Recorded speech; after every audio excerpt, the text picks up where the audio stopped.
ನಮಸ್ಕಾರ ಪ್ರಿಯ ವೀಕ್ಷಕರೇ, ಕಾವ್ಯಧಾರೆಯ ವಿಶೇಷ ಸಂಚಿಕೆ ಗುರುವೆಂಬ ಗುರುವಿಗೆ ನಮೋ ನಮಃ ಕಾರ್ಯಕ್ರಮಕ್ಕೆ ಆತ್ಮೀಯ ಸ್ವಾಗತ. ಪ್ರಿಯ ವೀಕ್ಷಕರೇ, ಈ ಜಗತ್ತಿನಲ್ಲಿ ಯಾವುದೇ ಒಂದು ಹುದ್ದೆಗೆ ಹೋದ್ರೂ ಕೂಡ ಪ್ರತಿ ಒಂದು ಕ್ಷೇತ್ರದಲ್ಲಿಯೂ ಕೂಡ ನಮಗೆ ಶಿಕ್ಷಣವನ್ನು ಕಲಿಸುವಂಥವರು ಗುರುಗಳೇ. ಯಾವುದೇ ಕ್ಷೇತ್ರದಲ್ಲಿ ನಾವು ಸಾಧನೆಯನ್ನು ಮಾಡಬೇಕು ಅಂತ ಹೇಳಿದ್ರೂ ಕೂಡ ಆ ಸಾಧನೆಯ ಮಾರ್ಗವನ್ನು ತೋರಿಸುವಂಥವರು ಮತ್ತು ನಮ್ಮ ಆ ಗುರಿಯನ್ನು ಮುಟ್ಟಿಸುವಂಥವರು ಗುರುಗಳೇ ಆಗಿರ್ತಾರೆ. ಹಾಗಾಗಿನೇ ಕಬೀರ್ ದಾಸರು ಒಂದು ಕಡೆಗೆ ಅವರ ಒಂದು ದೋಹೆಯಲ್ಲಿ ಹೇಳ್ತಾರೆ, ಗುರು ಗೋವಿಂದ್ ದೋಹು ಕಡೆ ಕಾಕೆ ಲಾಗು ಪಾಯ್ ಬಲಿಹಾರಿ ಗುರು ಆಪ್ನೆ ಗೋವಿಂದ್ ದಿಯೋ ಬತಾಯ್ ಅಂತ ಹೇಳಿ. ಅಂದರೆ ಗುರುವಿನ ಮಹತ್ವವನ್ನು ವರ್ಣಿಸ್ತಾ ಅವರು ಹೇಳ್ತಾರೆ, ಗುರು ಮತ್ತು ದೇವರು ಇಬ್ಬರನ್ನು ನಿಲ್ಲಿಸಿ ಯಾರಿಗೆ ಮೊದಲು ನೀನು ನಮಸ್ಕಾರವನ್ನು ಮಾಡ್ತೀಯ ಅಂತೇಳಿ ನನಗೆ ಕೇಳಿದರೆ ನಾನು ದೇವರಿಗಿಂತಲೂ ಮೊದಲು ಗುರುವಿಗೆ ನಮಸ್ಕಾರವನ್ನು ಮಾಡ್ತೇನೆ. ಯಾಕೆ ಅಂತ ಹೇಳಿದರೆ ದೇವರಿಗಿಂತಲೂ ಕೂಡ ನಾನು ಮೊದಲು ಕಂಡದ್ದು ಗುರುವನ್ನು, ಹಾಗೆಯೇ ದೇವರಿಗಿಂತಲೂ ಕೂಡ ನಾನು ಮುಂಚೆ ದರ್ಶನವನ್ನು ಮಾಡಿದ್ದು ಗುರುವನ್ನು, ಹಾಗೆಯೇ ದೇವರನ್ನು ಸಾಕ್ಷಾತ್ಕಾರ ಮಾಡಿಕೊಳ್ಳುವಂತಹ ಬಗೆ ಹೇಗೆ ಮತ್ತು ಆ ಒಂದು ಜೀವನವನ್ನು ನಾವು ಸಮರ್ಪಕವಾಗಿ ನಡೆಸುವಂತಹ ಬಗೆ ಹೇಗೆ ಮತ್ತು ಮುಕ್ತಿಯನ್ನು ಮೋಕ್ಷವನ್ನು ಪಡೆಯುವಂತಹ ಮಾರ್ಗ ಯಾವುದು ಅನ್ನೋದನ್ನು ತಿಳಿಸ್ಕೊಟ್ಟಿರುವಂಥದ್ದು ಕೂಡ ಗುರುವೇ. ಹಾಗಾಗಿ ಆ ದೇವರ ಆಶೀರ್ವಾದ ಕೂಡ ನನಗೆ ಸಿಕ್ಕಿದ್ದು ಗುರುಗಳ ಮೂಲಕವೇ. ಹಾಗಾಗಿ ನಾನು ಗುರುವಿಗೆ ಮೊದಲು ನಮಸ್ಕಾರವನ್ನು ಮಾಡಿ ನಂತರದ ನಮಸ್ಕಾರವನ್ನು ದೇವರಿಗೆ ಅರ್ಪಿಸ್ತೀನಿ ಅಂತೇಳಿ ಗುರುವಿನ ಮಹತ್ವವನ್ನು ಅತ್ಯಂತ ವಿನಮ್ರರಾಗಿ ಈ ದೋಹೆಯಲ್ಲಿ ಸಂತ ಕಬೀರ್ ದಾಸರು ಹೇಳಿದ್ದಾರೆ. ಇಂತಹ ಒಂದು ವಾಕ್ಯಗಳನ್ನು ನಾವು ನೋಡುವಾಗ ಗುರುವಿಗೆ ಅದೆಷ್ಟು ಸ್ಥಾನ ಮತ್ತು ಮಾನ ಇದೆ ಇಲ್ಲಿ ಅನ್ನುವಂಥದ್ದು ನಮಗೆ ತಿಳಿದು ಬರುತ್ತೆ. ಪುರಾಣ ಕಾಲದಿಂದಲೂ ಕೂಡ ನಾವು ಅನೇಕ ಈ ಗುರು ಪರಂಪರೆಯ ಕುರಿತು ಉಲ್ಲೇಖಗಳನ್ನು ನೋಡುವಾಗ ವಿದ್ಯಾಗುರು, ಶಿಕ್ಷಾಗುರು, ಮೋಕ್ಷಗುರು, ಮುಕ್ತಿಗುರು, ಸದ್ಗುರು, ಹಾಗೆಯೇ ರಾಕ್ಷಸ ಗುರು ಅನ್ನುವಂಥ ಅನೇಕ ಗುರು ಪರಂಪರೆಯನ್ನು ಕಾಣ್ತೇವೆ. ಆದರೆ ಆ ಎಲ್ಲ ಮಾರ್ಗಗಳಲ್ಲಿಯೂ ಕೂಡ ನಮಗೆ ನಮ್ಮ ಬದುಕಿನ ಒಂದು ಪಥವನ್ನು ತಿಳಿಸಿಕೊಡುವಂತಹ, ಒಂದು ಸತ್ಪಥದಲ್ಲಿ ನಡೆಯುವುದಕ್ಕೆ ನಮಗೆ ಸದ್ಬುದ್ಧಿಯನ್ನು ಕರುಣಿಸುವಂತಹ ಮತ್ತು ಆ ಸತ್ಯ ಪಥದಲ್ಲಿ ನಾವು ಜೀವಿಸೋದಕ್ಕೆ, ಬಾಳಿಗೆ ಒಂದು ಬೆಳಕನ್ನು ಪಡೆಯೋದಕ್ಕೆ ಯಾರು ಮಾರ್ಗವನ್ನು ತೋರಿಸಿರ್ತಾರೋ ಅಂತಹ ಸದ್ಗುರುವೇ ಶ್ರೇಷ್ಠ ಗುರು ಅಂತ ಹೇಳಿ ಈ ಜಗತ್ತು ನಂಬಿಕೊಂಡಿದೆ. ಇಂತಹ ಒಂದು ಗುರುವಿನ ಮಹತ್ವವನ್ನು ಸ್ಮರಿಸ್ತಾ ಮತ್ತು ಸರ್ವೇಪಲ್ಲಿ ರಾಧಾಕೃಷ್ಣನ್ ಅವರ ಜನ್ಮದಿನಾಚರಣೆಯನ್ನು ಆಚರಿಸುವ ನೆಪದಲ್ಲಿ ಇವತ್ತು ಶಿಕ್ಷಕರಿಗೆ ತುಂಬ ಒಂದು ಮಹತ್ವಪೂರ್ಣವಾಗಿರುವಂಥ ಗೌರವವನ್ನು ಕೊಡುವುದಕ್ಕಾಗಿ ಈ ದಿನವನ್ನು ಆಚರಿಸಲಾಗ್ತಾ ಇದೆ. ನಾವು ಸರ್ವಪಲ್ಲಿ ರಾಧಾಕೃಷ್ಣನವರ ಶಿಕ್ಷಣ ವೃತ್ತಿಯನ್ನು ಸ್ಮರಿಸಿ, ಅಂತೆಯೇ ಶಿಕ್ಷಕ ವೃತ್ತಿಯಲ್ಲಿ ಇವತ್ತು ಯಾರ್ಯಾರು ತೊಡಗಿಕೊಂಡಿದ್ದಾರೆ ಆ ಎಲ್ಲ ಶಿಕ್ಷಕರ ಒಂದು ಸೇವೆಯನ್ನು ಸ್ಮರಿಸಿ ಅವರಿಗೆ ಒಂದು ಗೌರವಪೂರ್ವಕವಾದ ನಮನವನ್ನು ಸಲ್ಲಿಸ್ತಾ ಅವರ ವೃತ್ತಿಗೆ ನಮೋ ನಮೋಹ ಎಂಬ ಒಂದು ಅಂಕಿತವನ್ನು ಉಚ್ಚರಿಸಿ ಅವರಿಗೆ ಗೌರವಾರ್ಪಣೆಯನ್ನು ಸಲ್ಲಿಸ್ತಾ ಈ ಒಂದು ಸಂಚಿಕೆಯನ್ನು ಆರಂಭಿಸ್ತಾ ಇದ್ದೇವೆ. ಇವತ್ತಿನ ಈ ಕಾರ್ಯಕ್ರಮದ ವಿಶೇಷ ಅತಿಥಿಯಾಗಿಯೂ ಕೂಡ ನಾವು ಒಬ್ಬ ಶಿಕ್ಷಕರನ್ನು ಕರೆಯುವ ಮೂಲಕ, ಆಹ್ವಾನಿಸುವ ಮೂಲಕ ಈ ಕಾವ್ಯಧಾರೆಯ ವಿಶೇಷ ಸಂಚಿಕೆಯನ್ನು ಶಿಕ್ಷಕರಿಗೆ ಸಮರ್ಪಣೆ ಮಾಡ್ತಾ ಇದ್ದೇವೆ. ಶ್ರೀಯುತ ವಿಜಯ್ ಕುಮಾರ್ ಸರ್ ಅವರು ಇವತ್ತಿನ ವಿಶೇಷ ಅತಿಥಿಯಾಗಿ ನಮ್ಮ ಈ ವಿಶೇಷ ಸಂಚಿಕೆಗೆ ಆಹ್ವಾನಿತರಾಗಿದ್ದಾರೆ. ಶ್ರೀಯುತ ವಿಜಯ್ ಕುಮಾರ್ ಸರ್ ಅವರು ಈಗಾಗಲೇ ಅವರು ರಾಜ್ಯ ಮತ್ತು ರಾಷ್ಟ್ರ ಮಟ್ಟದಲ್ಲಿ ತೀರ್ಪುಗಾರರಾಗಿ ಗುರುತಿಸಿಕೊಂಡಿರುವಂತಹ ಮತ್ತು ಒಂದು ಉತ್ತಮ ತೀರ್ಪಿನ ಮೂಲಕ ಉತ್ತಮ ಶಿಕ್ಷಕರಾಗಿ ಹೊರಹೊಮ್ಮಿರುವಂತಹ ಒಬ್ಬ ದೈಹಿಕ ಶಿಕ್ಷಣ ಶಿಕ್ಷಕರು. ಅವರು ಆನಗೋಡಿನ ಮುರುಳಸಿದ್ದೇಶ್ವರ ಪ್ರೌಢಶಾಲೆಯಲ್ಲಿ ದೈಹಿಕ ಶಿಕ್ಷಣ ಶಿಕ್ಷಕರಾಗಿ ಸೇವೆಯನ್ನು ಸಲ್ಲಿಸ್ತಾ ಇದ್ದಾರೆ. ಅದರೊಟ್ಟಿಗೆ ಅವರು ರಂಗಭೂಮಿ ಕಲಾವಿದರಾಗಿಯೂ ಕೂಡ ಮನೆ ಮಾತಾಗಿದ್ದಾರೆ. ಅದರೊಟ್ಟಿಗೆ ಅವರು ಜಾನಪದ ಗೀತೆ ಮತ್ತು ಭಾವಗೀತೆಗಳಲ್ಲೂ ಕೂಡ ತಮ್ಮ ಒಂದು ಪ್ರತಿಭೆಯನ್ನು ಮೆರೆದಿದ್ದಾರೆ. ಹೀಗೆ ಬಹುಮುಖಿ ಪ್ರತಿಭೆಯ ಮೂಲಕ ವಿದ್ಯಾರ್ಥಿಗಳ ಮನಸ್ಸನ್ನು, ಸಾರ್ವಜನಿಕರ ಮನಸ್ಸನ್ನು ಮತ್ತು ರಂಗಾಸಕ್ತರ ಮನಸ್ಸನ್ನು ಗೆದ್ದಿರುವಂತಹ ಶ್ರೀಯುತ ವಿಜಯ್ ಕುಮಾರ್ ಸರ್ ಅವರು ಇವತ್ತಿನ ನಮ್ಮ ಈ ಕಾರ್ಯಕ್ರಮದಲ್ಲಿ ವಿಶೇಷ ಅತಿಥಿಯಾಗಿ ಆಗಮಿಸಿದ್ದಾರೆ. ಬನ್ನಿ, ಅವರ ವಿಚಾರಧಾರೆಗಳನ್ನು ನಾವು ಹಂಚಿಕೊಳ್ತಾ ಅವರ ಈ ಒಂದು ಶಿಕ್ಷಕ ವೃತ್ತಿಗೆ ನಾವು ವಿಶೇಷವಾಗಿ ಗೌರವ ನಮನವನ್ನು ಈ ಮೂಲಕ ಸಲ್ಲಿಸೋಣ. ಸರ್, ತಮಗೆ ಶಿಕ್ಷಕರ ದಿನಾಚರಣೆಯ ಶುಭಾಶಯಗಳನ್ನು ಅರ್ಪಿಸ್ತಾ ನಮ್ಮ ಈ ಕಾವ್ಯಧಾರೆಯ ವಿಶೇಷ ಸಂಚಿಕೆಗೆ ಹೃತ್ಪೂರ್ವಕವಾದಂತಹ ಸ್ವಾಗತ ಸರ್. ಸರ್, ಈಗಾಗಲೇ ನಾವು ನಮ್ಮ ಈ ವೀಕ್ಷಕರಿಗೆ ತಿಳಿಸಿದಂತೆ ಈ ಶಿಕ್ಷಕರ ದಿನಾಚರಣೆಯ ಸಂದರ್ಭದಲ್ಲಿ ತಾವು ವಿಶೇಷ ಅತಿಥಿಯಾಗಿ ಆಗಮಿಸಿರುವಂಥದ್ದು ಯಾಕೆ ನಾವು ನಿಮ್ಮನ್ನು ಆಹ್ವಾನಿಸಿದ್ದೇವೆ ಅನ್ನೋದನ್ನು ಕೂಡ ನಮ್ಮ ವೀಕ್ಷಕರಿಗೆ ಅದರ ಮಹತ್ವ ಕುರಿತು ತಿಳಿಸಿದ್ದೇವೆ. ತಾವು ವಿಶೇಷ ಶಿಕ್ಷಕರಾಗಿ ಗುರುತಿಸ್ಕೊಂಡು ವಿಶೇಷ ಪ್ರತಿಭಾವಂತರು ಕೂಡ ಆಗಿ ಸಮಾಜದಲ್ಲಿ ಗುರುತಿಸ್ಕೊಂಡು ಇವತ್ತು ಅನೇಕ ಜಿಲ್ಲಾ ಪ್ರಶಸ್ತಿಯನ್ನು ಮತ್ತು ರಾಜ್ಯ ರಾಷ್ಟ್ರ ಮಟ್ಟದ ಪ್ರಶಸ್ತಿಗೂ ಕೂಡ ಭಾಜನರಾಗಿ ಆ ಮೂಲಕ ನೀವು ನಿಮ್ಮ ವೃತ್ತಿ ಮತ್ತು ಪ್ರಾವೃತ್ತಿಯಲ್ಲಿ ಸಮ್ಮಿಳಿತವನ್ನು ಕಂಡು ಸಮಾಗಮವನ್ನು ಕಂಡುಕೊಂಡು ಸಮನ್ವಯತೆಯನ್ನು ಸಾಧಿಸಿ ವಿದ್ಯಾರ್ಥಿಗಳ ಅಭಿವೃದ್ಧಿಗಾಗಿ ಶ್ರೇಯೋಭಿವೃದ್ಧಿಗಾಗಿ ತಾವು ಶ್ರಮಿಸ್ತಾ ಇದ್ದೀರಿ. ಈ ಸಂದರ್ಭದಲ್ಲಿ ತಮ್ಮ ಒಂದು ವಿದ್ಯಾಭ್ಯಾಸ, ವೃತ್ತಿ, ಪ್ರಾವೃತ್ತಿ ಹಾಗೂ ನಿಮ್ಮ ಒಂದು ಕುಟುಂಬದ ಪರಿಚಯವನ್ನು ಕೂಡ ನಮ್ಮ ವೀಕ್ಷಕರಿಗೆ ಮಾಡಿಕೊಡಿ ಸರ್. ಎಲ್ಲ ವೀಕ್ಷಕರಿಗೆ ನಮಸ್ಕಾರಗಳು. ನನ್ನ ಹೆಸರು ವಿಜಯ್ ಕುಮಾರ್ ಅಂತ ಹೇಳಿಬಿಟ್ಟು. ನನ್ನ ಹುಟ್ಟೂರು ದಾವಣಗೆರೆ ತಾಲೂಕು ಕೊಡಗನೂರು. ನಾನು 14ನೇ ಮಗ. ನಮ್ಮ ತಂದೆ ತಾಯಿ ಗಂಗೂಬಾಯಿ ಮತ್ತು ಹನುಮಂತಪ್ಪ ಅಂತ ಹೇಳಿಬಿಟ್ಟು ನಾವು 13-14ನೇ ಮಕ್ಕಳು ಟ್ವಿನ್ಸ್ ಆಗಿ ಹುಟ್ಟಿದ್ವಿ, ಅಂದರೆ ಅವಳಿ ಜವಳಿ. ನನ್ನ ವಿದ್ಯಾಭ್ಯಾಸ ಕೊಡಗನೂರಿನ ಸರ್ಕಾರಿ ಪ್ರಾಥಮಿಕ ಶಾಲೆಯಲ್ಲಿ ಪ್ರಾರಂಭವಾಗಿ ಅದೇ ಊರಿನಲ್ಲಿ ಪ್ರೌಢಶಾಲೆ ಮತ್ತು PUCವರೆಗೂ ಮುಗಿಸಿದೆ. ನಂತರ ದಾವಣಗೆರೆಯ ಸರ್ಕಾರಿ ಪ್ರಥಮ ದರ್ಜೆ ಕಾಲೇಜಿನಲ್ಲಿ ನನ್ನ BA ಡಿಗ್ರಿಯನ್ನು ಪೂರೈಸಿದೆ. ಆ ನಂತರ ಮೈಸೂರಿನಲ್ಲಿ BPED ಕೋರ್ಸನ್ನು 2000ನೇ ಇಸ್ವಿಯಲ್ಲಿ ಪೂರ್ಣಗೊಳಿಸಿ MPED ಕೋರ್ಸು ಕರ್ನಾಟಕ ವಿಶ್ವವಿದ್ಯಾನಿಲಯ ಧಾರವಾಡದಲ್ಲಿ 2 ವರ್ಷವನ್ನು ಪೂರ್ಣಗೊಳಿಸಿ ನಂತರ ಶ್ರೀ ತರಳಬಾಳು ಜಗದ್ಗುರು ವಿದ್ಯಾಸಂಸ್ಥೆ ಸಿರಿಗೆರೆಯಲ್ಲಿ ಆಹ್ವಾನ ಮಾಡಿದರು. ಮೊಟ್ಟ ಮೊದಲಾಗಿ ಚಿಕ್ಕಮಗಳೂರು ಜಿಲ್ಲೆ ತರೀಕೆರೆ ತಾಲೂಕಿನ ಹುಣಸಘಟ್ಟ ಎಂಬ ಊರಿನಲ್ಲಿ ಶ್ರೀ ಸುಜಾತ ಪ್ರೌಢಶಾಲೆ ಎಲ್ಲಿ ಕೆಲಸ ಮಾಡಿದೆ. ಆ ನಂತರ 2004ರಿಂದ 2023ರವರೆಗೂ ಸುಮಾರು 20 ವರ್ಷಗಳ ಕಾಲ ನಾನು ರಾಜ್ಯದ ಬೇರೆ ಬೇರೆ ಜಿಲ್ಲೆಗಳಲ್ಲಿ ಬೇರೆ ಬೇರೆ ಶಾಲೆಗಳಲ್ಲಿ ದೈಹಿಕ ಶಿಕ್ಷಣ ಶಿಕ್ಷಕನಾಗಿ ಕೆಲಸವನ್ನು ನಿರ್ವಹಿಸಿದೆ. 2008ನೇ ಇಸ್ವಿಯಲ್ಲಿ ಬಿ ಲಿಂಗಯ್ಯ ಪದವಿ ಪೂರ್ವ ಕಾಲೇಜು ಪ್ರೌಢಶಾಲಾ ವಿಭಾಗದಲ್ಲಿ ಸಿರಿಗೆರೆಯಲ್ಲಿ ಕೆಲಸ ಮಾಡಿದೆ ಸುಮಾರು 8 ವರ್ಷಗಳ ಕಾಲ. ಆ ನಂತರ 2015ರಿಂದ 2023ನೇ ಸಾಲಿನವರೆಗೆ ನಾನು ಹಾವೇರಿ ಜಿಲ್ಲೆಯ ದೇವಿ ಹೊಸೂರು ಎಂಬ ಗ್ರಾಮದಲ್ಲಿ ಶ್ರೀ ನಿಂಗಪ್ಪ ಬಸಪ್ಪ ಕಬ್ಬೂರ ಪ್ರೌಢಶಾಲೆಯಲ್ಲಿ ಕೆಲಸವನ್ನು ನಿರ್ವಹಿಸಿ ಅಲ್ಲಿ ಉತ್ತಮ ಅವಕಾಶಗಳು ಸಿಕ್ಕು ನನಗೆ.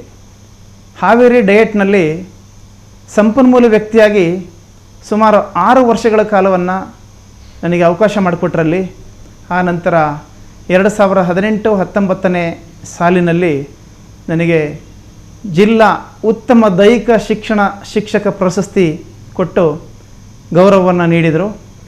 ಈ ಹಿಂದೆ 2012ನೇ ಇಸ್ವಿಯಲ್ಲಿ ಗೋವಾ ರಾಜ್ಯದ ವಾಸ್ಕೋದಲ್ಲಿ ಕರುನಾಡ ಪದ್ಮಶ್ರೀ ಎಂಬ ಪ್ರಶಸ್ತಿಯನ್ನು ಕೊಟ್ಟು ನನಗೆ ಗೋವಾ ರಾಜ್ಯದವರು ಗುರುತಿಸಿದರು ಮತ್ತು ಪ್ರಶಸ್ತಿಯನ್ನು ನನ್ನ ಮುಡಿಗೆ ಏರಿಸಿ ತುಂಬ ಒಳ್ಳೆಯ ಅಭಿಪ್ರಾಯಗಳನ್ನು ಸಾರ್ವಜನಿಕರು ಕೂಡ ಅಲ್ಲಿ ಹಂಚ್ಕೊಂಡ್ರು. ಆ ನಂತರ ಈಗ 2023ರಿಂದ ಇದುವರೆಗೆ ಶ್ರೀ ಮರಳು ಸಿದ್ದೇಶ್ವರ ಪ್ರೌಢಶಾಲೆ ಆನಗೋಡಿನಲ್ಲಿ ಕೆಲಸವನ್ನು ನಿರ್ವಹಿಸ್ತಾ ಬಂದಿದ್ದೇನೆ. ನಮ್ಮ ಕುಟುಂಬದಲ್ಲಿ ಸುಮಾರು 14 ಜನ ನಮ್ಮ ತಂದೆ ತಾಯಿ ಮಕ್ಕಳಲ್ಲಿ ಈಗ 10 ಜನ ಇದ್ದಾರೆ. ರುಕ್ಮಿಣಿಬಾಯಿ, ಸುನಂದಾಬಾಯಿ, ಮೋತಿಲಾಲ್, ವಿಶ್ವನಾಥ್, ಅಶೋಕ್ ಕುಮಾರ್, ಜಯಮಾಲಾ, ಲಕ್ಷ್ಮಿ ಮತ್ತು ವಿಜಯ್ ಕುಮಾರ್ ಇಷ್ಟು ಜನ ಈಗ ನಮ್ಮ ತುಂಬಿದ ಕುಟುಂಬದಲ್ಲಿ ಕೊಡಗನೂರಿನಲ್ಲಿ ಮತ್ತು ರಾಜ್ಯದ ಬೇರೆ ಬೇರೆ ಕಡೆ ವಾಸವನ್ನು ಮಾಡ್ತಾಯಿದ್ದಾರೆ. ನನಗೆ 2003-4ರಲ್ಲಿ ಕೆಲಸ ಆಗಿ ಸುಮಾರು 2005ನೇ ಇಸ್ವಿ ಮೇ 5ರಂದು ಮೇ 5ನೇ ತಿಂಗಳು 5ನೇ ತಾರೀಕು 2005ನೇ ಇಸ್ವಿಯಲ್ಲಿ ನಮ್ಮ ಸ್ವತಃ ಸುನಂದಾಬಾಯಿ ಎಂಬುವಂಥ ಅಕ್ಕನ ಮಗಳಿಗೆ ಮದುವೆಯಾದೆ ನಾನು. ನನ್ನ ಧರ್ಮಪತ್ನಿ ಹೆಸರು JK ರೂಪಾ, ದೊಡ್ಡ ಮಗನ ಹೆಸರು ಜೀವನ್ ವಿ. ಅವನು ಇಲ್ಲೇ GM ಯೂನಿವರ್ಸಿಟಿ ದಾವಣಗೆರೆಯಲ್ಲಿ BTech ಪದವಿಯನ್ನು ಮಾಡ್ತಾಯಿದ್ದಾನೆ. ಮಗಳು Varnika V Jain public school ದಾವಣಗೆರೆಯಲ್ಲಿ 7ನೇ ತರಗತಿಯಲ್ಲಿ ಓದ್ತಾ ಇದ್ದಾರೆ. ನಮ್ಮ ಮನೆಯವರು BA ಮಾಡಿಬಿಟ್ಟು BLIC MLIC ಕೂಡ ಮಾಡಿದ್ದಾರೆ. ಅವಳು ಆನ್ಲೈನ್ ಬಿಸ್ನೆಸ್ ಕೂಡ ಮಾಡ್ತಾಯಿದ್ದಾರೆ. ಅವರು ನೆಟ್ಟು ಸ್ಲೆಟ್ಟು ಹಲವಾರು ಎಕ್ಸಾಮ್ಗಳನ್ನು ಮಾಡಬೇಕಂತ ಹೇಳಿ ತಯಾರಿ ನಡೆಸ್ತಾ ಇದ್ದಾರೆ. ನಾನು ಶಿಕ್ಷಕ ವೃತ್ತಿ ಆಯ್ಕೆ ಮಾಡ್ಕೊಂಡಿದ್ದು ನನ್ನ ಪುಣ್ಯವೇ ಸರಿ. ಯಾಕೆ ಅಂದರೆ ನಾವು ಭಾಳಷ್ಟು ಜನ ಬುದ್ಧಿಜೀವಿಗಳು ಹೇಳೋ ಪ್ರಕಾರ ಪ್ರತಿಯೊಬ್ಬ ಶಿಕ್ಷಕ ಮುಂಬತ್ತಿ ಇದ್ದ ಹಾಗೆ. ಯಾಕಂದರೆ ನಾವು ಸವಿತಾ ಹೋಗ್ತೀವಿ, ಬೆಳಕು ಬೇರೆಡೆ ಚೆಲ್ತೀವಿ. ನಾವು ಸವಿದಂಗೆ ನಮಗೆ ಆತ್ಮತೃಪ್ತಿ ಇರುತ್ತೆ. ನೂರಾರು ಮಕ್ಕಳು, ಸಾವಿರಾರು ಮಕ್ಕಳಲ್ಲ, ನಾವು ಒಳ್ಳೆಯ ವಿದ್ಯಾಭ್ಯಾಸವನ್ನು ಕೊಡ್ತೀವಿ. ಅದರಲ್ಲೂ ದೈಹಿಕ ಶಿಕ್ಷಣ ಶಿಕ್ಷಕನಾಗಿ 4 ಗೋಡೆಯ ಮಧ್ಯೆನೂ ಪಾಠ ಮಾಡಬೇಕಾಗುತ್ತೆ ಮತ್ತು ಸಾರ್ವಜನಿಕರಿಗೆ ಕಾಣೋ ಹಾಗೆ ಹೊರಗಡೆನೂ ಪಾಠ ಮಾಡಬೇಕಾಗುತ್ತೆ. ತಾತ್ವಿಕ ಪಾಠನೂ ಮಾಡ್ತೀವಿ, ಪ್ರಾಯೋಗಿಕ ಪಾಠನೂ ಮಾಡ್ತೀವಿ. ಆದರೆ ತಾತ್ವಿಕ ಪಾಠ ಮಾಡಬೇಕಾದ್ರೆ ಏನೇ ತಪ್ಪಾದರೂ 4 ಗೋಡೆ ಮಧ್ಯೆನೇ ಇರುತ್ತೆ. ಪ್ರಾಯೋಗಿಕ ಪಾಠ ಮಾಡಬೇಕಾದ್ರೆ ಸಾರ್ವಜನಿಕರ ಕಣ್ಣಲ್ಲಿ ಬೀಳುತ್ತೆ. ಹಾಗಾಗಿ ಮೈಯೆಲ್ಲ ಕಣ್ಣಾಗಿರಬೇಕಾಗುತ್ತೆ. 24 ಗಂಟೆ ಆಕ್ಟಿವ್ ಇರೋ ಉದ್ದೇಶನೇ ಈ ಉದ್ದೇಶಕ್ಕೆ. ಹಾಗಾಗಿ ನಾವು ಆಕ್ಟಿವ್ ಇರೋದನ್ನು ನೋಡಿ ಮಕ್ಕಳೆಲ್ಲ ನಮ್ಮ ಹಾಗೆ ವರ್ತನೆ ಮಾಡ್ತಾರೆ, ನಮ್ಮ ಹಾಗೆ ಆಟ ಮಾಡ್ತಾರೆ. ಪ್ರಾತ್ಯಕ್ಷಿತೆಯನ್ನು ತೋರಿಸ್ಬೇಕಾದ್ರೆ ಮನಮುಟ್ಟಿ ಗಮನ ಬಿಟ್ಟು ಮಕ್ಕಳು ಇಷ್ಟಪಟ್ಟು ಕಲಿಯುವಂಥ ಒಂದು ವೃತ್ತಿ ಅದು. ರಿದಮಿಕ್ ಆ್ಯಕ್ಟಿವಿಟೀಸ್ ಆಗಿರ್ಬೋದು, ಡ್ಯಾನ್ಸ್ ಆಗಿರ್ಬೋದು, ಯಾವುದೇ ಕ್ರೀಡೆಯ ಸ್ಕಿಲ್ಸ್ ಆಗಿರ್ಬೋದು, ಯಾವುದೇ ಕ್ರೀಡೆಯ ಗೇಮ್ಸ್ ಆಗಿರ್ಬೋದು, ಇವನ್ನೆಲ್ಲ ಭಾಳಷ್ಟು ಇಷ್ಟಪಟ್ಟು ಕಲಿತಾರೆ. ಆಮೇಲೆ ಥಿಯರಿ ಮತ್ತು ಪ್ರಾಕ್ಟಿಕಲ್ ಜೊತೆಗೆ ಕಲಿಸೋದ್ರಿಂದ ಬೇರೆ ಎಲ್ಲ ಸಬ್ಜೆಕ್ಟ್ ಟೀಚರ್ಸ್ಗಳಿಗಿಂತ ನಾವು ದೈಹಿಕ ಶಿಕ್ಷಣ ಶಿಕ್ಷಕರಿಗೆ ಜಾಸ್ತಿ ಹೆದರ್ತಾರೆ ಮತ್ತು ಅವರನ್ನು ಜಾಸ್ತಿ ಹಚ್ಕೊಳ್ತಾರೆ. ಹಾಗಾಗಿ ಮಕ್ಕಳ ಮತ್ತು ನಮ್ಮ ಒಡನಾಟ ಭಾಳಷ್ಟು ಅವಿನಾಭಾವ ಸಂಬಂಧವನ್ನು ಏರ್ಪಡಿಸ್ತಾರೆ. ಪ್ರಾಯಶಃ ನೀವು 4 ಗೋಡೆಯ ನಡುವೆ ಮಾತ್ರವೇ ಶಿಕ್ಷಕರಾಗಿ ಉಳ್ಕೊಂಡಿದ್ದರೆ ಈ ಒಂದು ಕಾರ್ಯಕ್ರಮಕ್ಕೆ ನಾವು ನಿಮಗೆ ಆಹ್ವಾನ ಮಾಡ್ತಿದ್ವೋ ಇಲ್ವೋ. ಆದರೆ ಶಿಕ್ಷಕರಾಗಿಯೂ ಕೂಡ ನೀವು ಅಲ್ಲಿ ವೃತ್ತಿ ನಿಷ್ಠೆಯನ್ನು ತೋರ್ತಾ, ವೃತ್ತಿ ಪ್ರೇಮವನ್ನು ತೋರ್ತಾ, ಅದ್ರ ಜೊತೆಯಲ್ಲಿ ತಮ್ಮ ಒಂದು ಬಹುಮುಖಿ ಪ್ರತಿಭೆಯಿಂದ ನಿಮ್ಮ ಒಂದು ವ್ಯಕ್ತಿತ್ವವನ್ನು ಅನಾವರಣಗೊಳಿಸಿರುವ ಕಾರಣವೇ ಇವತ್ತಿನ ನಮ್ಮ ಅತಿಥಿಯಾಗಿ ಆಗಮಿಸಿದ್ದೀರಿ ಸರ್. ಶಿಕ್ಷಣದ ಜೊತೆಯಲ್ಲಿ ತಾವು ಸಂಗೀತ, ಸಾಹಿತ್ಯ, ಕ್ರೀಡೆ, ರಂಗಭೂಮಿ ಈ ರೀತಿ ನಾನಾ ಕ್ಷೇತ್ರಗಳಲ್ಲಿ ನಿಮ್ಮ ಒಂದು ಪ್ರತಿಭೆಯನ್ನು ಮೆರೆದಿದ್ದೀರಿ. ಈ ಸಂದರ್ಭದಲ್ಲಿ ನಮ್ಮ ವೀಕ್ಷಕರಿಗೆ ಒಂದು ಭಾವಗೀತೆಯನ್ನು ಕೇಳಿಸಬೇಕಾಗಿ ವಿನಂತಿಸ್ತಾ ನಂತರದಲ್ಲಿ ನಮ್ಮ ಮಾತುಕತೆಯನ್ನು ಮುಂದುವರಿಸೋಣ ಸರ್. ತೂರಿ ತೂರಿ ಬರುವ ಗಾಳಿ ನೆನಪ ತರುತ್ತಿದೆ, ತೂರಿ ತೂರಿ ಬರುವ ಗಾಳಿ ನೆನಪ ತರುತ್ತಿದೆ, ಗತಿಸಿ ಹೋದ ವ್ಯತೆಯ ತಾಪ ಅನುವುಗೊಡುತ್ತಿದೆ, ತೂರಿ ತೂರಿ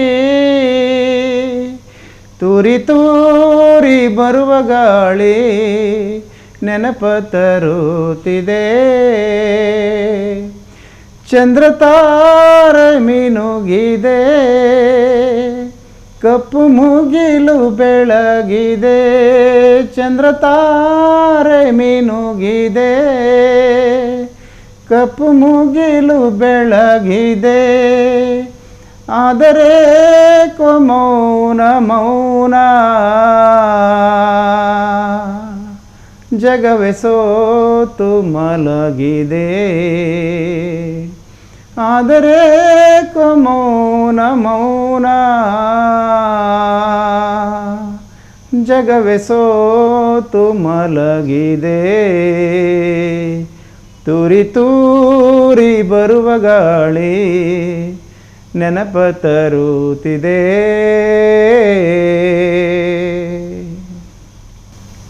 ಕ್ರೀಡಾ ಕ್ಷೇತ್ರದಲ್ಲಿ ತಾವು ಅನೇಕ ಜಿಲ್ಲಾ ಮಟ್ಟದ ಮತ್ತು ರಾಜ್ಯ ಮಟ್ಟದ, ರಾಷ್ಟ್ರ ಮಟ್ಟದ ತೀರ್ಪುಗಾರರಾಗಿಯೂ ಕೂಡ ಈ ಒಂದು ಕ್ಷೇತ್ರದಲ್ಲಿ ಬೇರೆ ಆಟಗಳಿಗೆ ತಾವು ತೀರ್ಪುಗಾರರಾಗಿ ಹೋಗಿ ಅಲ್ಲಿಯೂ ಕೂಡ ಒಂದು ಉತ್ತಮವಾದಂಥ ವ್ಯಕ್ತಿತ್ವದ ಮೂಲಕ ಛಾಪನ್ನು ಮೂಡಿಸಿ ಬಂದಿದ್ದೀರಿ ಸರ್. ಈ ಸಂದರ್ಭದಲ್ಲಿ ತಮ್ಮ ಒಂದು ಕ್ರೀಡಾ ಕ್ಷೇತ್ರದ ಆ ಹೊರಗಿನ ಚಟುವಟಿಕೆಗಳ ಕುರಿತು ಆ ಒಂದು ಅನುಭವವನ್ನು ನಮ್ಮ ಜೊತೆ ಮೆಲುಕು ಹಾಕಿ ಸರ್. ದೈಹಿಕ ಶಿಕ್ಷಣ ಶಿಕ್ಷಕನಾಗಿ ಪ್ರತಿಯೊಬ್ಬ ದೈಹಿಕ ಶಿಕ್ಷಣ ಶಿಕ್ಷಕರು ಎಲ್ಲ ಆಟದ ತೀರ್ಪುಗಾರರಾಗಿ ಕಾರ್ಯನಿರ್ವಹಿಸೋದು ನಾವು ನೋಡ್ತಾನೆ ಇದ್ದೀವಿ. ಯಾವುದೇ ಒಂದು ಆಟದ್ದು ಅಥವಾ ಒಂದು ಅಥ್ಲೆಟಿಕ್ಸ್ಗೆ ಸೀಮಿತ ಆಗಿರೋಕ್ಕೆ ಸಾಧ್ಯನೇ ಇಲ್ಲ. ಯಾಕಂದರೆ ನನ್ನದೇ ಉದಾಹರಣೆ ತಗೊಂಡ್ರೆ, ಈಗ football, hockey, lawn tennis, table tennis, shuttle badminton, volleyball ಆಗಿರ್ಬೋದು, all athletics events, field events, running events, field events ಎಲ್ಲವನ್ನು ಜವಾಬ್ದಾರಿಯುತವಾಗಿ ಯಾವುದೇ ಮಕ್ಕಳಿಗೆ ಅನ್ಯಾಯವಾಗದ ಹಾಗೆ ತೀರ್ಪನ್ನು ಕೊಡುವಂಥ ಒಂದು ಪರಿಪಾಠವನ್ನು ಬೆಳೆಸ್ಕೊಂಡಿದ್ದೀನಿ. ಅದೇ ರೀತಿ ನಾನು ಯೋಗದಲ್ಲಿ PhD ಆಗಿರೋದ್ರಿಂದ ನಮ್ಮದು ಯೋಗ ತೀರ್ಪುಗಾರರಾಗಿ ಕ್ಲಸ್ಟರ್ ಮಟ್ಟದಿಂದ ವಲಯ ಮಟ್ಟ, ತಾಲೂಕು ಮಟ್ಟ, ಜಿಲ್ಲಾ ಮಟ್ಟ ಮತ್ತು ಡಿವಿಷನ್ ಲೆವೆಲು, ವಿಭಾಗೀಯ ಮಟ್ಟ ಮತ್ತು ರಾಜ್ಯ ಮಟ್ಟ ಮತ್ತು ರಾಷ್ಟ್ರ ಮಟ್ಟದಲ್ಲೂ ಕೂಡ ನಾನು ಕಳೆದ 2 ವರ್ಷದ ಹಿಂದೆ ನ್ಯಾಷನಲ್ಸ್ ಹೋದಾಗ ನಾನು ತ್ರಿಪುರಾದಲ್ಲಿ ಸುಮಾರು 5 ರಾಜ್ಯಗಳನ್ನು ದಾಟಿ ಹೋಗಬೇಕಾಯಿತು. 3.5 ದಿನ 4 ದಿನ ಟ್ರೈನಲ್ಲಿ ಜರ್ನಿ ಮಾಡಿ ಸುಮಾರು 4ರಿಂದ 5 ರಾಜ್ಯಗಳನ್ನು ದಾಟಿ ಅಲ್ಲಿ ತೀರ್ಪುಗಾರನಾಗಿ ಹೋದಾಗ ಜೀವನದಲ್ಲಿ ಭಾಳಷ್ಟು ಖುಷಿಯಾದ ಕ್ಷಣಗಳು. ಹೊರ ರಾಜ್ಯಕ್ಕೆ ಕರ್ಕೊಂಡು ಹೋದಾಗ ಕರ್ನಾಟಕದ ಅಂಡರ್ 17 ಬಾಯ್ಸ್ ಆ್ಯಂಡ್ ಗರ್ಲ್ಸ್ ಮಕ್ಕಳು ಅಲ್ಲಿ ಭಾಳ ಖುಷಿಪಟ್ಟರು. ಬೇರೆ ರಾಜ್ಯಕ್ಕೆ ಹೋದಾಗ ಹೊರ ರಾಜ್ಯಕ್ಕೆ ನ್ಯಾಷನಲ್ಸಿಗೆ ಯಾವ ರಾಜ್ಯದ ರಾಜಧಾನಿ ಆಗಿರ್ಬೋದು ಅಥವಾ ಬೇರೆ ಜಿಲ್ಲೆಯ ಮುಖ್ಯ ಕೇಂದ್ರದಲ್ಲಾಗಿರ್ಬೋದು, ಆ ಸ್ಥಳದಲ್ಲಿರ್ತಕ್ಕಂಥ ಸುತ್ತಮುತ್ತಲಿನ ಜಾಗವನ್ನೆಲ್ಲ ಟೂರಿಸಮ್ ಪ್ಲೇಸ್ ಏನೇನಿದಾವೆ ಎಲ್ಲ ತೋರಿಸ್ಲಿಕ್ಕೆ ಅವಕಾಶ ಮಾಡಿಕೊಡ್ತಾರೆ. ಅದೇ ರೀತಿ ತ್ರಿಪುರದಲ್ಲಿ ತ್ರಿಪುರ ಸುಂದರಿ ದೇವಸ್ಥಾನಕ್ಕೆ ಹೋದಾಗ ನಮ್ಮ ಮಕ್ಕಳು, ಕರ್ನಾಟಕದ ಮಕ್ಕಳು ತುಂಬ ಖುಷಿಪಟ್ಟರು. ಅದಷ್ಟೇ ಅಲ್ಲದೆ ನಾನು 2003-4ರಲ್ಲಿ ಕುವೆಂಪು ಯೂನಿವರ್ಸಿಟಿ ಬಾಸ್ಕೆಟ್ಬಾಲ್ ಟೀಮನ್ನು ತಗೊಂಡು ವೆಲ್ಲೂರಿಗೆ ಹೋಗಿದ್ದೆ ನಾನು, ತಮಿಳ್ನಾಡಲ್ಲಿ. ಅಲ್ಲೂ ಅಷ್ಟೇ. ಹಾಗಾಗಿ ನಾವು ಜಿಲ್ಲಾ ಮಟ್ಟ, ತಾಲೂಕು ಮಟ್ಟ, ರಾಜ್ಯ ಮಟ್ಟಕ್ಕೆ ಬೇರೆ ಬೇರೆ ಕಡೆ ಹೋಗೋದ್ರಿಂದ ಮಕ್ಕಳಿಗೆ ಮತ್ತು ನಮ್ಮಲ್ಲಿ ಭಾಳಷ್ಟು ಅವಿನಾಭಾವ ಸಂಬಂಧವನ್ನು ಬೆಳೆಯುತ್ತೆ. ಅದರ ಜೊತೆಯಾಗಿ ನಾವು ತೀರ್ಪುಗಾರರ ಕೆಲಸ ಮಾಡಿದಾಗ ಯಾವುದೇ ಮಕ್ಕಳಿಗೆ ಅನ್ಯಾಯವಾಗದಂತೆ ತೀರ್ಪು ಕೊಡ್ತೀವಲ್ಲ, ಅದರಷ್ಟು ಸಂತೋಷ ಬಹುಶಃ ಯಾವುದೂ ಇರಲಾರದು. ಮತ್ತೊಂದು ಭಾವಗೀತೆಯನ್ನು ನಮ್ಮ ವೀಕ್ಷಕರಿಗೆ ಕೇಳಿಸಿ ಸರ್, ಮತ್ತೆ ಮಾತುಕತೆಯನ್ನು ಮುಂದುವರಿಸೋಣ. ನಾದವಿರದ ಬದುಕೆ ಉನ್ಮಾದ ತೋರಬೇಡ, ಈ ನೆಲದ ಜಲವ ಸವಿದು ಕವಿ ಕರುಣೆ ಮರೆಯಬೇಡ. ನಾದವಿರದ ಬದುಕೆ ಉನ್ಮಾದ ತೋರಬೇಡ, ಉದಯಾಸ್ತಗಳಲ್ಲಿ ಲೋಕ ತಾನೆಲ್ಲ ಬರಿಯ ಮಣ್ಣು, ಉದಯಾಸ್ತಗಳಲ್ಲಿ ಲೋಕ ತಾನೆಲ್ಲ ಬರಿಯ ಮಣ್ಣು, ಗೆಲುವಿನಲ್ಲೂ ಸತತ ಹೊಸದಾಗಬೇಕು ಕಣ್ಣು. ನಾದವಿರದ ಬದುಕೆ ಉನ್ಮಾದ ತೋರಬೇಡ, ಸುಡುಬಾಳಿನಂಚಿನಲ್ಲೂ ಅಡಗಿಹುದು ಕಲೆಯ ಬೆಡಗು, ಸುಡುಬಾಳಿನಂಚಿನಲ್ಲೂ ಅಡಗಿಹುದು ಕಲೆಯ ಬೆಡಗು, ಕಲೆಯಷ್ಟು ಇದ್ದರೇನೋ ಕನಸಿರದ ಬಾಳು ಬಾಳೆ, ಕಲೆಯಷ್ಟು ಇದ್ದರೇನೋ ಕನಸಿರದ ಬಾಳು ಬಾಳೆ, ನಾದವಿರದ ಬದುಕೆ ಉನ್ಮಾದ ತೋರಬೇಡ. ರಂಗಕಲೆ ಅಂತ ಹೇಳಿದ್ರೆ ಒಂದು ರೀತಿ ಮೈನವಿರಳಿಸುವಂತಹ ಒಂದು ರೋಮಾಂಚನಕಾರಿ ಕ್ಷೇತ್ರ. ಆ ಕ್ಷೇತ್ರದಲ್ಲೂ ಕೂಡ ನೀವು ನಿಮ್ಮದೇ ಆಗಿರುವಂಥ ಒಂದು ವಿಶೇಷವಾದ ಛಾಪನ್ನು ಮೂಡಿಸಿ ಭಾಳಷ್ಟು ವರ್ಷಗಳ ಕಾಲ ಈ ರಂಗಭೂಮಿಯಲ್ಲೂ ಕೂಡ ಪಳಗಿದ್ದೀರಿ ಸರ್.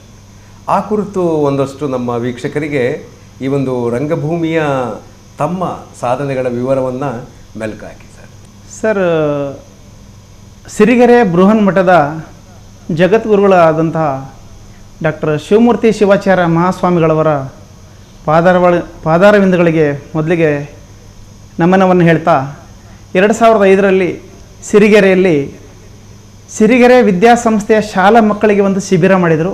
ಜೊತೆಯಾಗಿ ಸಿರಿಗೆರೆ ಸಂಸ್ಥೆಯ ಹಲವು ವಿದ್ಯಾಸಂಸ್ಥೆಗಳಲ್ಲಿ ಕೆಲಸ ಮಾಡುವಂಥ ಪ್ರಾಧ್ಯಾಪಕರಿಗೆ, ಉಪನ್ಯಾಸಕರುಗಳಿಗೆ ಒಂದು ಶಿಬಿರವನ್ನು ಏರ್ಪಾಡು ಮಾಡಿದರು ಸರ್.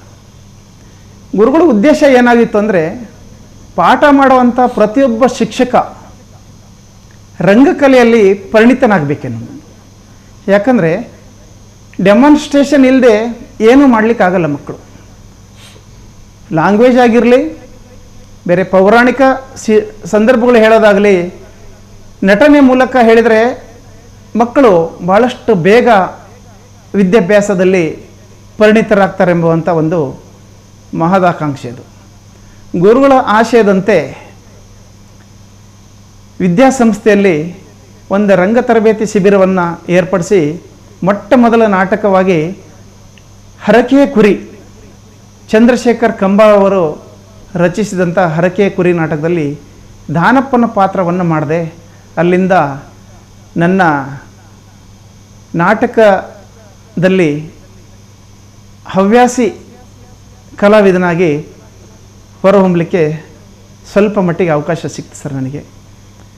ಆ ನಂತರ ಕತ್ತಲೆಯ ದಾರಿ ದೂರ, ಚಿರಸ್ಮರಣೆ, ಮಹಾಬೆಳಗು, ಮರಣವೇ ಮಹಾನವಮಿ, ವಿಶ್ವಬಂಧು ಮರಳು ಸಿದ್ಧ, ಸ್ವಾತಂತ್ರ್ಯದ ಓಟ ಮತ್ತು ಇನ್ನೂ ಹಲವಾರು ನಾಟಕಗಳಲ್ಲಿ ಅಭಿನಯಿಸಿದ್ದು. ಈ ಹರಕೆಯ ಕುರಿ ನಾಟಕ ದಾವಣಗೆರೆಲಾಗಿರ್ಬೋದು, ಚಿಕ್ಕಮಗಳೂರಾಗಿರ್ಬೋದು, ಮೈಸೂರು ರಂಗಾಯಣದಲ್ಲಿ ಮತ್ತು ಬೆಂಗಳೂರಿನ ರವೀಂದ್ರ ಕಲಾಕ್ಷೇತ್ರದಲ್ಲಿ ಬಹಳಷ್ಟು ಕಡೆ ಪ್ರದರ್ಶನ ಕೊಟ್ಟಿದ್ದುಂಟು. ಅದಲ್ಲದೆ ಬಹಳ ನಾಟಕಗಳಲ್ಲಿ ಮೈಸೂರು, ಬೆಂಗಳೂರಲ್ಲಿ, ಕವಿಗ್ರಾಮಗಳಲ್ಲಿ ಭಾಳಷ್ಟು ಪ್ರದರ್ಶನವನ್ನು ಕೊಟ್ಟಿದ್ದೀವಿ. ಅದರ ಜೊತೆಯಾಗೆ ಕೆಲವೊಂದು ರಂಗಗೀತೆ ಆಗಿರ್ಬೋದು, ಕೆಲವೊಂದು ನೃತ್ಯಗಳಾಗಿರ್ಬೋದು, ಬೇರೆ ಬೇರೆ ವರ್ಕ್ಶಾಪ್ಗಳಾಗಿರ್ಬೋದು, ಮೋಲ್ಡ್ ಯಾವ ರೀತಿ ಮಾಡೋದು, ಮಾಸ್ಕ್ ಯಾವ ರೀತಿ ಮಾಡೋದು, ಮಾಸ್ಕನ್ನು ಯಾವ ರೀತಿ ನಾವು ತಯಾರಿಸ್ಬೋದು, ಮಕ್ಕಳ ನಾಟಕಕ್ಕೆ ಯಾವ ರೀತಿ ರಂಗಗೀತೆಯನ್ನು ಹಾಡಿಸ್ಬೋದು, ಮಕ್ಕಳಿಗೆ ಯಾವ ರೀತಿ ರಂಗಕಲೆ ಬಗ್ಗೆ ಆಸಕ್ತಿಯನ್ನು ಮೂಡಿಸೋದು, ಭಾಳಷ್ಟು ವರ್ಕ್ಶಾಪ್ಗಳಲ್ಲಿ ನಾನು ಸಿರಿಗೆರೆಯಲ್ಲೇ ಕಲಾ ಸಂಘದ ವತಿಯಿಂದ ನಡೆಸುವಂಥ ಎಲ್ಲ ಕಾರ್ಯಕ್ರಮಗಳಿಗೆ ಭಾಗವಹಿಸಿದ್ದೀನಿ. ಬಹುಶಃ ನಾನು ನೋಡಿದ ಪ್ರಕಾರ ಯಾವುದೇ ಪ್ರೈವೇಟ್ ಶಾಲೆ ಆಗಲಿ, ಬೇರೆ ಬೇರೆ ಸಂಸ್ಥೆಗಳಾಗಲಿ ಸಿರಿಗೆರೆ ಕಲಾ ಸಂಘದಿಂದ ಮಾಡುವಂಥ ಕಾರ್ಯಕ್ರಮಗಳು ಬೇರೆ ಎಲ್ಲೆಲ್ಲೂ ಮಾಡಿದ ಹಾಗೆ ನಾನು ನೋಡಿದ್ದೀನಿ, ಎಲ್ಲೂ ಮಾಡಿಲ್ಲ ಆ್ಯಕ್ಚುಲಿ ಹೇಳಬೇಕಂದ್ರೆ. ಯೋಗದಲ್ಲಿ PhD-ಯನ್ನು ಮಾಡುವಂಥ ಸಂದರ್ಭದಲ್ಲಿ ನೀವು ವಿಶೇಷವಾಗಿ ರುಂಡದ ಭಾಗಗಳಿಗೆ ಎಕ್ಸಸೈಸನ್ನು ಮಾಡುವಂಥದ್ದು, ಆ ರುಂಡದ ಭಾಗಗಳಿಗೆ ಯೋಗಾಸನದ ಮೂಲಕ ಯಾವ ರೀತಿ ರುಂಡದ ಭಾಗವನ್ನು ನಾವು ಆರೋಗ್ಯವಾಗಿ ಇಟ್ಕೊಳ್ಬೋದು ಅನ್ನೋದನ್ನು ವಿಶೇಷವಾಗಿ ಕಲಿತು ಮತ್ತು ಅದನ್ನು ಪ್ರಾಯೋಗಿಕವಾಗಿಯೂ ಕೂಡ ನೀವು ವಿದ್ಯಾರ್ಥಿಗಳಿಗೆ ಮತ್ತು ಸಾರ್ವಜನಿಕರಿಗೆ ತಲುಪಿಸುವಂಥ ಪ್ರಯತ್ನವನ್ನು ಮಾಡ್ತಾ ಇದ್ದೀರಿ ಸರ್. ಆ ಕುರಿತು ಒಂದಷ್ಟು ನಮ್ಮ ವೀಕ್ಷಕರಿಗೆ ತಿಳಿಸಿ ಸರ್. ಸರ್, ನನ್ನ ಯೋಗದ ಟಾಪಿಕಲ್ಲಿ ಸಬ್ ಟಾಪಿಕ್ಕಾಗಿ ಪೈಲಟ್ ಸ್ಟಡಿಯನ್ನು ಮಾಡಿದೆ ನಾನು. ಟಾಪಿಕ್ ಏನಂದರೆ cross sectional analysis of physical development and motor performance of 10 to 12 years boys and girls of northern Maidan of Karnataka state. ಇದರಲ್ಲಿ ಫಿಸಿಕಲ್ ಡೆವಲಪ್ಮೆಂಟ್ ಬೇರೆ ತಗೊಳ್ಳೋದು, ಮೋಟರ್ ಪರ್ಫಾರ್ಮೆನ್ಸ್ ಬೇರೆ ತಗೊಳ್ಳೋದು. ಹಾಗಾಗಿ ಈ ಸಂಶೋಧನೆಯಲ್ಲಿ ಸ್ವಲ್ಪ ಮಿಸ್ಟೇಕ್ ಆದರೂ ಕೂಡ ರಿಸಲ್ಟ್ ಬರಲ್ಲ ನಮಗೆ. ಹಾಗಾಗಿ ಪೈಲಟ್ ಸ್ಟಡಿ ಮಾಡಬೇಕಾಗುತ್ತೆ ನಾವು. ಆ ಪೈಲಟ್ ಸ್ಟಡಿ ಮಾಡಬೇಕಾದ್ರೆ ಬ್ಯಾಲೆನ್ಸಿಂಗ್ ಕೆಪಾಸಿಟಿ ತಗೊಂಡಾಗ ನಾನು ಯೋಗದ ಬಗ್ಗೆ ಹೋದೆ. ಬ್ಯಾಲೆನ್ಸಿಂಗ್ ಕೆಪಾಸಿಟಿಲಿ ಅಂದರೆ ಯೋಗದ ಬಗ್ಗೆನೇ ಯಾಕೆ ಮಾಡಿದೆ ಅಂದರೆ, ನಾನು ನನ್ನ 6ನೇ ತರಗತಿಯಿಂದನೇ ನನ್ನ ಯೋಗ ಜೀವನ ಪ್ರಾರಂಭವಾಯಿತು. 5ನೇ ಕ್ಲಾಸಲ್ಲಿ 4 ಮತ್ತು 5ನೇ ಕ್ಲಾಸಲ್ಲಿ ನನಗೆ ಜಾಂಡೀಸ್ ಆಗಿತ್ತು. ಜಾಂಡೀಸ್ ಆಗಿ 2-3 ಸಲ ಜಾಂಡೀಸ್ ಆದರೂ ಕೂಡ ಹೊಟ್ಟೆ ಫುಲ್ ದಪ್ಪಾಗಿತ್ತು, ಹೊಟ್ಟೆ ಡುಮ್ಮ, ಕೈಕಾಲು ಸಣ್ಣ, ಆ ರೀತಿ ಮಾರ್ಪಾಡಾಗಿದ್ದೆ. ಆ ನಂತರ ನಮ್ಮ ಊರು ಹೈಸ್ಕೂಲ್ ಫೀಲ್ಡು ತುಂಬ ದೊಡ್ಡದಿತ್ತು. ವ್ಯಾಯಾಮ ಮಾಡಲಿಕ್ಕೆ ಹೋಗ್ತಿದ್ದೆ, ಅದು ಇದು ಮಾಡ್ಕೊತ ಟಿ ವಿಯಲ್ಲಿ ನೋಡ್ತಿದ್ದೆ, ಬುಕ್ಸಲ್ಲಿ ಓದ್ತಿದ್ದೆ. ಯೋಗದ ಬಗ್ಗೆ ಸ್ವಲ್ಪ ಜಾಸ್ತಿ ಆಸಕ್ತಿ ಬೆಳೀತು. ಅಲ್ಲಿಂದ ಯೋಗವನ್ನು ಪ್ರಾರಂಭ ಮಾಡಿದೆ. ಕಾಲೇಜು ಲೈಫಲ್ಲೂ ಕೂಡ ಯೋಗ ಮಾಡಿದೆ. ಯೋಗದ ಬಗ್ಗೆ ಆಸಕ್ತಿ ಇತ್ತು, ಮಾಡ್ಕೊತ ಬರ್ತಿದ್ದೆ. ಸ್ಪೋರ್ಟ್ಸಲ್ಲಿ ಚೆನ್ನಾಗಿದ್ದೆ. ಈ ಯೋಗದ ಬಗ್ಗೆ ರಿಸರ್ಚ್ ಆದಮೇಲೆ ಭಾಳಷ್ಟು ಯೋಚನೆ ಮಾಡಿ ನನ್ನ ರಿಸರ್ಚ್ ಸ್ಟಡಿಯಲ್ಲಿ ಏನು ಔಟ್ಪುಟ್ ಆಯ್ತಂದರೆ, ನಮ್ಮ ತೊಡೆಯಷ್ಟೇ ದಪ್ಪ ನಮ್ಮ ಕುತ್ತಿಗೆ ಇದೆ. ತೊಡೆ ಕಟ್ಟಾದರೂ ಬದುಕ್ತಾನೆ ಮನುಷ್ಯ, ಆದರೆ ಕುತ್ತಿಗೆ ಕಟ್ಟಾದರೆ ಬದುಕಲ್ಲ. ಸೆಂಟ್ರಲ್ ಪ್ರೊಸೆಸಿಂಗ್ ಯೂನಿಟ್ ಯಾವ ರೀತಿ ಕಂಪ್ಯೂಟರ್ CPU ಇದೆ, ಅದೇ ರೀತಿ ನಮ್ಮ ತಲೆಭಾಗ ಇಲ್ಲಿಂದ. ಬಹಳಷ್ಟು ಜನಗಳಿಗೆ ನರಗಳ ದೌರ್ಬಲ್ಯ ಮತ್ತು ಮಾನಸಿಕ ಖಿನ್ನತೆಗೆ ಒಳಗಾಗಿರ್ತಾರೆ. ಅವರನ್ನು ಏನಾದರೂ ಮಾಡಿ ಕೆಲವೊಂದು ಎಕ್ಸಸೈಸು ಭಾಳಷ್ಟು ಹಿಂದಿನ ಕಾಲದಿಂದನೂ ಇದ್ದರೂ ಕೂಡ ಇದು ಅಧಿಕೃತವಾಗಿ ನನ್ನ ರಿಸರ್ಚ್ ಸ್ಟಡಿಯಲ್ಲಿ ಅದನ್ನು ನಾನು ಸಂಶೋಧನೆ ಮುಖಾಂತರ ಬೆಳಕಿಗೆ ತಂದಿದ್ದು ಸರಿ ಅಷ್ಟೇ. ಈಗ ನಿಮಗೆ ಪ್ರಾತ್ಯಕ್ಷಿತೆ ತೋರಿಸೋದಾದರೆ ನಮ್ಮಲ್ಲಿ 10 ದಿಕ್ಕಿದ್ದಾವೆ. 10 ದಿಕ್ಕಲ್ಲಿ 10 ಆಸನ, ಕುತ್ತಿಗೆದು. ಕಣ್ಣಲ್ಲೂ ಅಷ್ಟೇ 10 ದಿಕ್ಕಲ್ಲಿ 10 ಆಸನ. ನಾಲಿಗೆ ಈ ರೀತಿ 1-2 ನಿಮಿಷದಲ್ಲಿ ಮುಗಿಸ್ತೀನಿ, ತೋರಿಸ್ತೀನಿ ನಿಮಗೆ. 1 2 1 2 ಪೂರ್ವ ಪಶ್ಚಿಮ, ಉತ್ತರ ದಕ್ಷಿಣ, ಉತ್ತರ ದಕ್ಷಿಣ. ನೋಡಿ, round, anticlockwise, clockwise, diagonal. ಈಗ 1 2 3 4 5 6 ಆಯಿತು. ಈಗ ಡಯಾಗ್ನಲ್ 1 2 3 4 1 2 3 4. ಇದಾದ ನಂತರ ಇದು ಕುತ್ತಿಗೆಗಾಯಿತು, ನರನಾಡುಗಳಿಗೆ. ನಾಲಿಗೆಗೆ ಆಸನಗಳು, ನಾಲಿಗೆ ಹೊಳಸೋದು.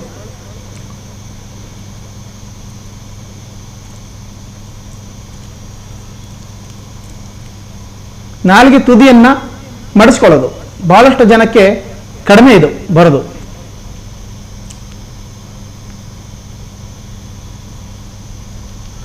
ನಾಲಿಗೆ ಮೂಗನ್ನು ಟಚ್ ಮಾಡ್ಕೊಳ್ಳೋದು.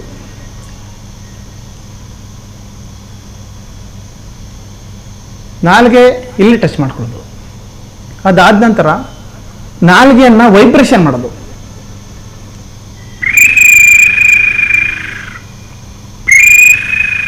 ಈ ರೀತಿ ನಾಲಿಗೆ ಜೊತೆಗೆ ತುಟಿ, ಮೂಗು 1 2 3. ಕಣ್ಣಲ್ಲಿ ಯೋಗಾಸನ ಮತ್ತು ಮುದ್ರೆಗಳು.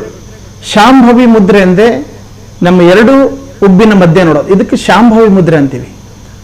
ಮೂಗನ್ನು ನೋಡೋದು ನಾಸಿಕ ಮುದ್ರೆ ಅಂತೀವಿ. ಇದು ಶಾಂಭವಿ ಮುದ್ರೆ, ಇದು ನಾಸಿಕ ಮುದ್ರೆ. ಇದು ಶಾಂಭವಿ ಮುದ್ರೆ, ಇದು ನಾಸಿಕ ಮುದ್ರೆ. ಈಗ ಲೆಫ್ಟ್ ರೈಟ್, ಅಪ್ ಡೌನ್ ಮತ್ತೆ ರೊಟೇಷನ್. ಲೆಫ್ಟ್ 2 ಕಣ್ಣು. ನಾನು ಫಾಸ್ಟ್ ಮಾಡ್ತಾ ಇದ್ದೀನಿ, ಸ್ಲೋ ಆಗಿ ಮಾಡಬೇಕು. ಕಣ್ಣಿನ ನಿವಾರಣೆ ಆಗುತ್ತೆ. ಕಣ್ಣಿನ ಬೇನೆ ಏನಾದರೂ ಇದೆ. 1 2 1 2 3 4.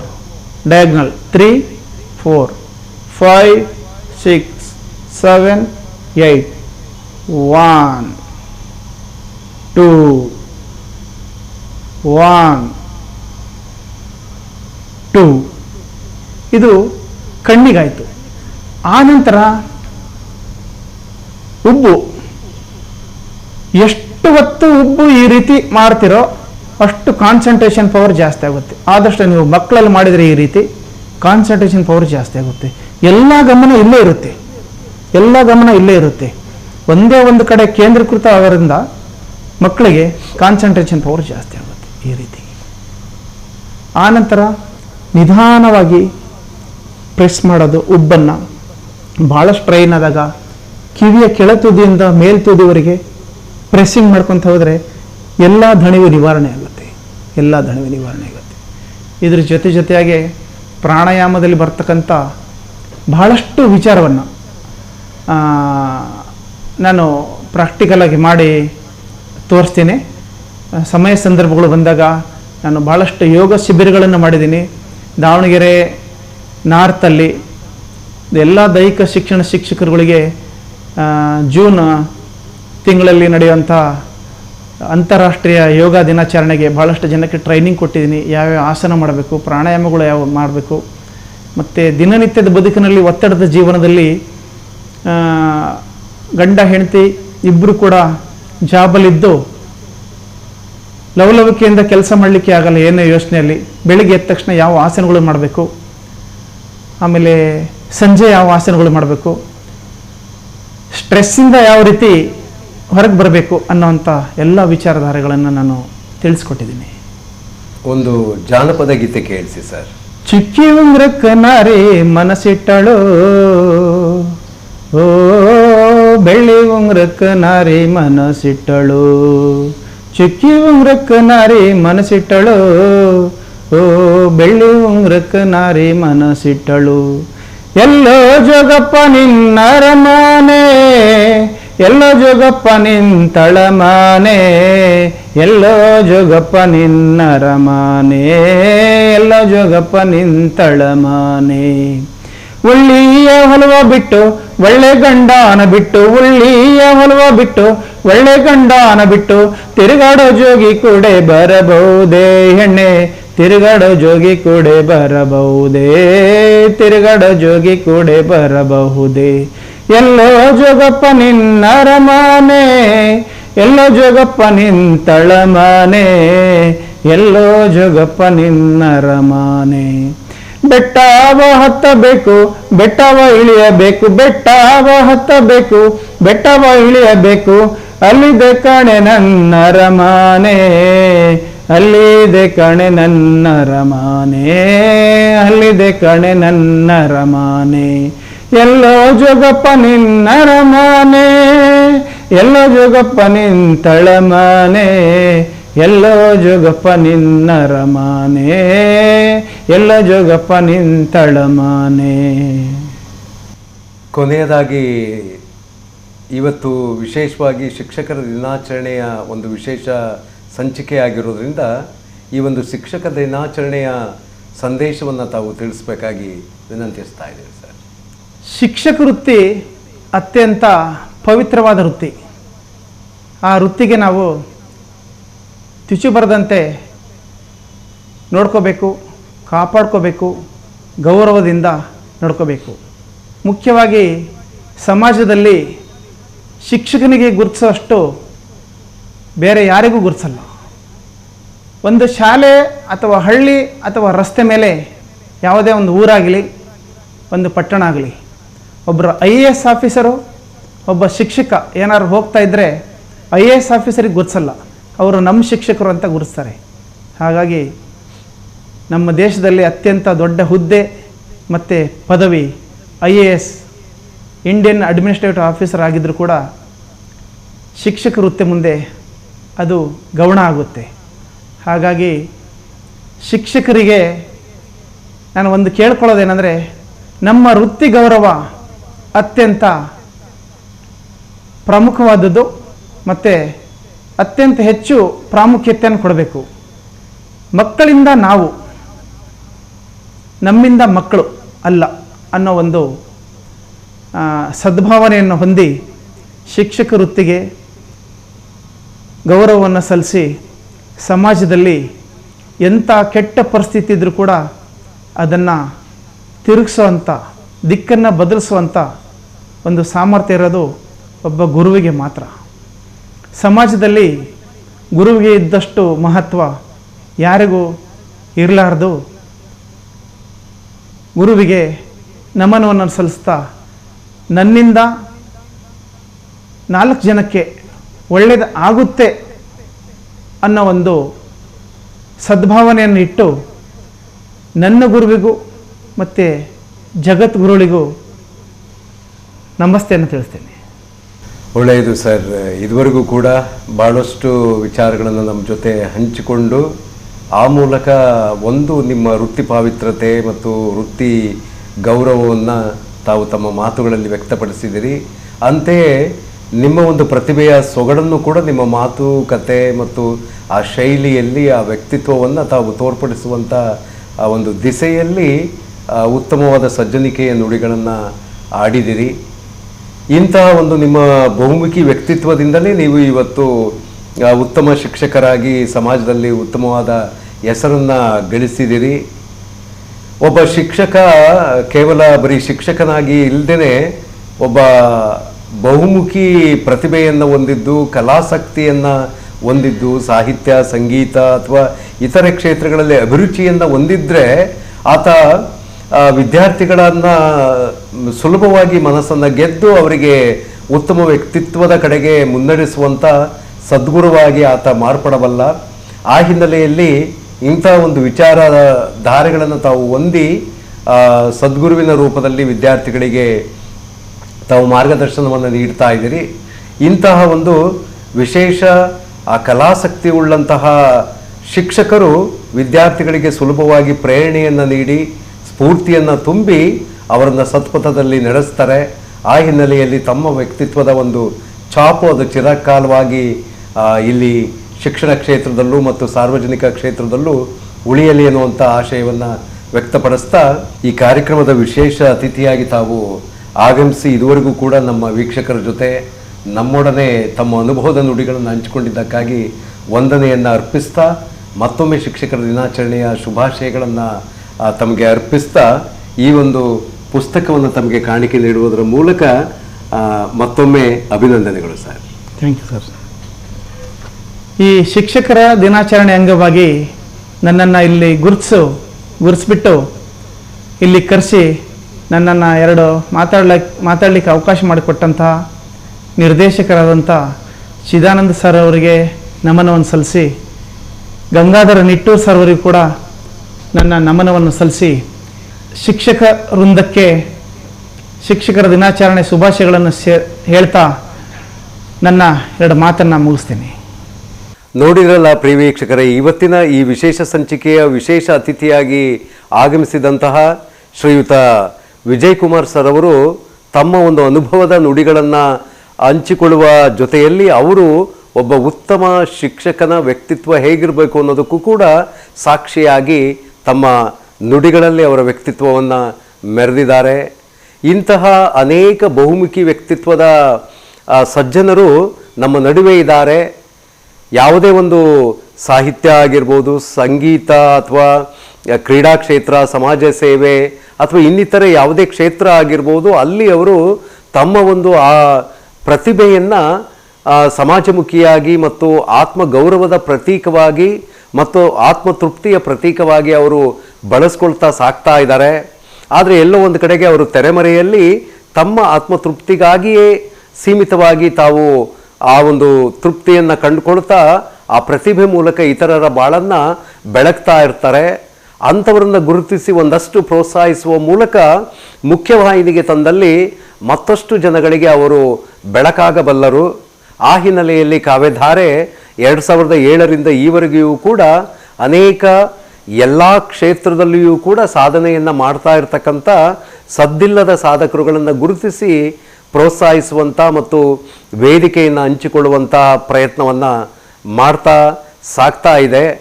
ಈ ಒಂದು ಕಾರ್ಯಕ್ರಮದಲ್ಲಿ ಮತ್ತೆ ಮುಂದಿನ ವಾರ ಇನ್ನಷ್ಟು ವಿಚಾರಗಳನ್ನು ನಾವು ಒತ್ತು ತರ್ತಾ ಮುಂದಿನ ವಿಶೇಷ ಅತಿಥಿಯೊಂದಿಗೆ ಭೇಟಿ ಆಗ್ತೀವಿ. ಅಲ್ಲಿಯವರೆಗೂ ನಮಸ್ಕಾರ.